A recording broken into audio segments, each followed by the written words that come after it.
Hey everyone, I don't know if you've been paying attention to this, and of course if you don't live in the Bay Area, you're not aware of the fact that the Bay Area Rapid Transit District workers are considering going on strike. In fact, on July 1st, they were originally to have done this, but their contract was extended by 8 days, so that the new deadline is July 9th. Now, what are their issues?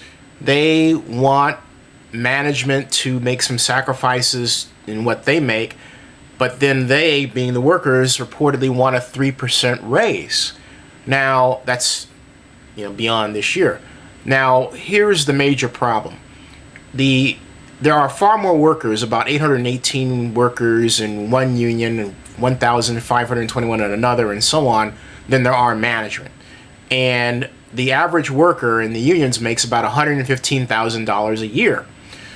Now, it's kind of hard right now with people being laid off. I think 100 police officers in Oakland, other city service workers in many different towns and cities nationwide are being laid off. And with all of these public service layoffs, the BART employees not only want to maintain their jobs, which is understandable, they want a raise. And this when BART itself is going to post a $249 million deficit. But there's an even bigger problem, folks, and that's this.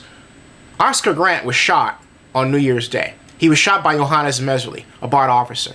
But in another video, a video we've seen here, among others, it shows an officer now identified as a Tony Peroni, who, while he was beating on Oscar Grant, called him on the video a bitch ass N-word. That's right. And he said bitch ass N-word, right? Now, there's no video that has Oscar Grant calling anybody a bitch ass blank, okay? Nothing. And it's highly unlikely that Oscar Grant, let alone anybody black, would say that to someone white.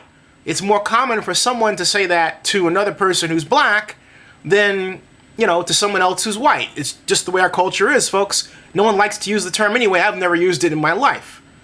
So, my whole point is this.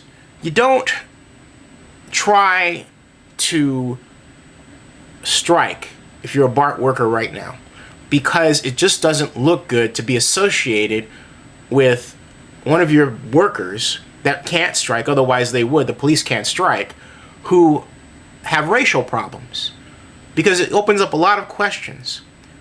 Apparently, BART police officer, Tony Peroni, did say this.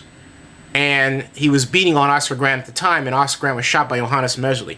If that kind of racist climate was at play when Oscar Grant got shot, and that's apparent it was, that is a clear hate crime, folks. It's a clear hate crime. And it opens up a lot of new questions regarding this case. But do the other BART workers want to be associated with workers who are racist? That's the question. And the answer is obviously should be no. So what BART workers ought to do, since they've got a lot of problems themselves, is just kind of take a time out, peacefully negotiate a contract with management that sustains BART and their jobs, and then encourage the police department to not only work out these racial issues, but apologize to the African American community.